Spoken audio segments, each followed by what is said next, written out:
আজকে আপনাদের নিয়ে যাব এমন একটি জায়গাতে যেখানে ফ্যামিলি ও প্রিয় মানুষের সাথে সুন্দর কিছু সময় কাটাতে পারবেন, একটু বোরিং ফিল করবেন না। চারপাশের চমৎকার মনোরম ও নিরিবিলি পরিবেশ আপনাকে মুহূর্তেই মুগ্ধ করে তুলবে। তাহলে চলুন আপনাদের নিয়ে যাই কোথায় সেই জায়গা এবং কিভাবে সেখানে আপনারা যাবেন। বাহিরে অতিরিক্ত রোদ থাকায় আমরা একটু বিকেল গড়িয়েই বের হয়েছিলাম বিকাল 5টার দিকে। যেহেতু আমরা নাটোর থেকে যাচ্ছি, সো প্রথমে আমাদের চলে যেতে হবে ঈশ্বরদী থেকে আমরা চলে যাই পাকশি লালন শাহ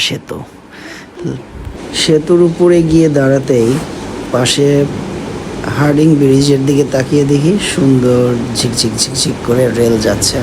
একটা ইতিহাসের সাক্ষী, 100 বছর প্লাস হয়ে গেছেন, আর এটাও হয়তো 100 বছর পরে আমাদের পরবর্তী প্রজন্ম দেখতে পাবে।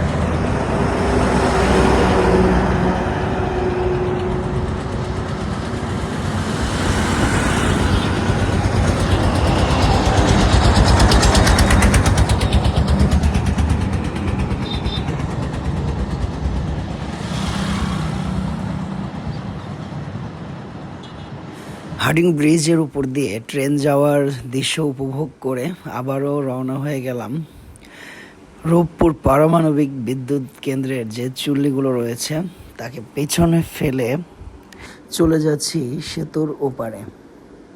লালন শাহ সেতু পার হয়ে বাম দিকে চলে গেল কুষ্টিয়া ভেড়ামারার রাস্তা এবং সেই মোড়টা ঘুরেই ডান দিকে ঢুকতে হবে আমাদের কাঙ্ক্ষিত সেই রাস্তায়। যদিও রাস্তাটি মাটির এবং ধুলোবালি যুক্ত, হয়তোবা সকালে বৃষ্টি হয়েছে, সেজন্য ধুলোটা একটু কম হবে আশা করছি আজকে। অধিকাংশ মানুষই কিন্তু এখানে এসে রাস্তাটি গুলিয়ে ফেললে চলবে না। ডান দিকে যে মোড়টা দেখতে পাচ্ছেন, এই কাঁচা রাস্তা ধরেই ডান দিকে সোজা চলে যেতে হবে। এই কাঁচা রাস্তাটি ধরে সামনে এগোলেই কিছু দূর যাওয়ার পর কিন্তু দেখতে পাবেন আবারও হার্ডিং ব্রিজটি দেখা যাচ্ছে। আমরা কিন্তু এই হার্ডিং ব্রিজের নিচ দিয়েই আবার চলে যাব সামনের দিকে।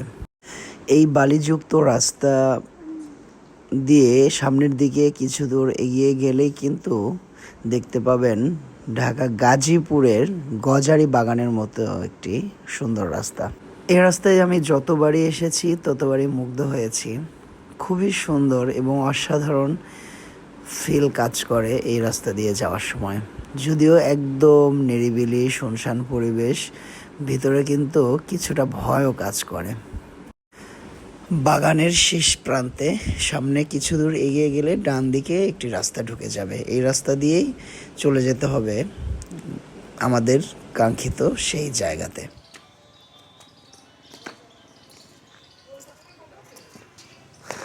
মণি পার্ক, এটি কুষ্টিয়া জেলার পদ্মা নদীর তীরে অবস্থিত। পার্কটি খুবই ছোট এবং সাজানো গোছানো, খুবই সুন্দর মনোমুগ্ধকর পরিবেশ। এই সুন্দর গেট দিয়ে প্রবেশ করতে আপনার থেকে কেটে নেবে প্রবেশ মূল্য মাত্র 20 টাকা। আর এই মাত্র 20 টাকার বিনিময়ে আপনি উপভোগ করতে পারবেন সুন্দর একটি বিকেল। যদি ফ্যামিলি নিয়ে আসেন তবে আমি সাজেস্ট করব, যাদের বাচ্চা কাচ্চা রয়েছে তারা খুবই সুন্দর সময় কাটাতে পারবে এখানে আসলে। ভেতরে ঢুকতেই চোখে পড়বে এই সুন্দর ঝর্ণাটি। চারিদিকে পাখির কুহু কুহু ডাক শুনলেই মনটি ভরে ওঠে। একদম প্রাকৃতিক পরিবেশে তৈরি এই পার্কটি।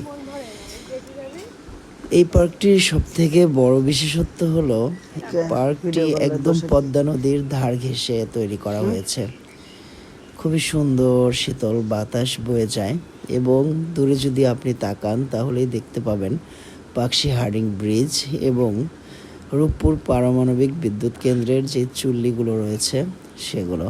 এখানে দাঁড়িয়ে যদি আপনি ছবি তুলতে চান, পেছনে খুব সুন্দর স্পষ্টভাবে বিদ্যুৎ কেন্দ্রের সেই চুল্লিগুলো ফুটে ওঠে।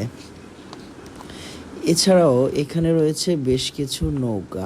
আপনারা চাইলে ঘন্টা চুক্তিতে নৌকাতে ঘুরে আসতে পারবেন পদ্মা নদীতে। পার্কের এরিয়াটি অনেক বেশি বড় না হওয়ার একটি সুবিধা হচ্ছে অল্প কিছুক্ষণ হাঁটলেই আপনি পার্কের এই মাথা থেকে ওই মাথায় চলে যেতে পারবেন। আমি এর আগেও এসেছি এই পার্কে। আমার কাছে পার্সোনালি খুবই সুন্দর লেগেছে, একদম ন্যাচারাল পরিবেশ, খুবই ভালো লেগেছে, বিশেষ করে পদ্মা নদীর কারণে। পদ্মা নদী থেকে বিকেলবেলা কী যে সুন্দর ঝিলমিল ঝিলমিল বাতাস এসে গায়ে লাগে, মনটা একদম ভরিয়ে দেয়। এছাড়াও পাশে যখন তাকাবেন তখন দেখতে পাবেন হার্ডিং ব্রিজের উপর দিয়ে ট্রেন যাচ্ছে, কিছু দোলনা রাখা আছে, দোলনায় বসে রিল্যাক্স করতে পারবেন। আমি একা একা কিছুক্ষণ দোলনায় দোল খাচ্ছিলাম। আপনারা যারা একা আসবেন তারা দোলনায় দোল খেয়ে সময় কাটাতে পারবেন। এটা অনেক সুন্দর একটি ব্যাপার, এটি খুবই ইন্টারেস্টিং। যাই হোক, আমার মতো যদি কেউ একা থাকেন তাহলে এসে দোলনায় দোল খাবেন আর পার্কের সৌন্দর্য উপভোগ করবেন। আমরা সন্ধ্যা হওয়ার আগ দিয়েই পার্ক থেকে বের হয়ে আবারও চলে যাচ্ছিলাম ঈশ্বরদীর দিকে। ঈশ্বরদী গিয়ে সময় কাটিয়ে আমরা রাত্রে বাসায় ব্যাক করি। ধন্যবাদ সবাইকে, ভালো থাকবেন, সুস্থ থাকবেন।